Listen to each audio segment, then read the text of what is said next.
एक फिर जब मनुष्य भूमि के ऊपर बहुत बढ़ने लगे और उनके बेटियां उत्पन्न हुई, तब परमेश्वर के पुत्रों ने मनुष्य की पुत्रियों को देखा कि वे सुंदर हैं, सो उन्होंने जिस जिसको चाहा उनसे ब्याह कर लिया। 3 और यहोवा ने कहा, मेरा आत्मा मनुष्य से सदालों विवाद करता न रहेगा, क्योंकि मनुष्य भी शरीर ही है, उसकी आयु 120 वर्ष की होगी। 4 उन दिनों में पृथ्वी पर दानव रहते थे, और इसके पश्चात जब परमेश्वर के पुत्र मनुष्य की पुत्रियों के पास गए तब उनके द्वारा जो संतान उत्पन्न हुए वे पुत्र शूरवीर होते थे, जिनकी कीर्ति प्राचीन काल से प्रचलित है।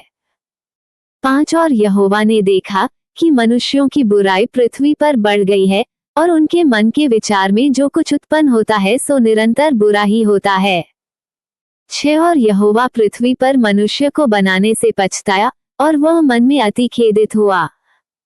7 तब यहोवा ने सोचा कि मैं मनुष्य को जिसकी मैंने सृष्टि की है पृथ्वी के ऊपर से मिटा दूंगा, क्या मनुष्य, क्या पशु, क्या रेंगने वाले जंतु, क्या आकाश के पक्षी, सबको मिटा दूंगा, क्योंकि मैं उनके बनाने से पछताता हूँ।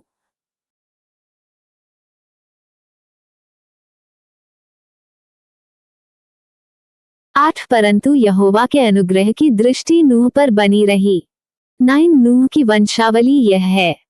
नूह धर्मी पुरुष और अपने समय के लोगों में खरा था, और नूह परमेश्वर ही के साथ साथ चलता रहा। 10 और नूह से शेम और हाम और येपेत नाम 3 पुत्र उत्पन्न हुए। 11 उस समय पृथ्वी परमेश्वर की दृष्टि में बिगड़ गई थी और उपद्रव से भर गई थी।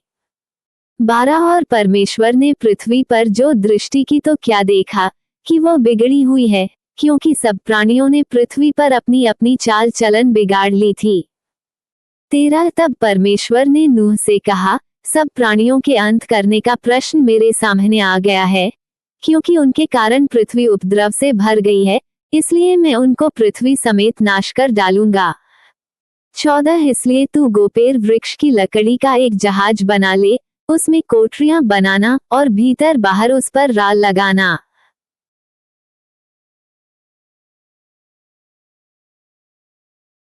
15 और इस ढंग से उसको बनाना, जहाज की लंबाई 300 हाथ, चौड़ाई 50 हाथ और ऊंचाई 30 हाथ की हो।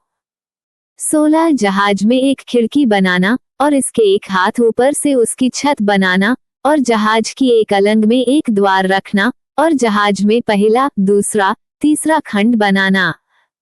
17 और सुन, मैं अब पृथ्वी पर जल प्रलय करके सब प्राणियों को, जिनमें जीवन की आत्मा है, आकाश के नीचे से नाश करने पर हूँ, और सब जो पृथ्वी पर हैं मर जाएंगे। 18 परंतु तेरे संग में वाचा बांधता हूँ, इसलिए तू अपने पुत्रों, स्त्री और बहुओं समेत जहाज में प्रवेश करना।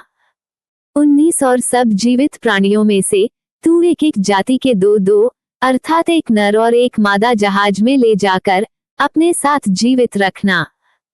20 एक एक जाति के पक्षी और एक एक जाति के पशु और एक एक जाति के भूमि पर रेंगने वाले, सब में से 2-2 तेरे पास आएंगे कि तू उनको जीवित रखे। 21 और भांति भांति का भोज्य पदार्थ जो खाया जाता है, उनको तू लेकर अपने पास इकट्ठा कर रखना, सो तेरे और उनके भोजन के लिए होगा। 22 परमेश्वर की इस आज्ञा के अनुसार नूह ने किया।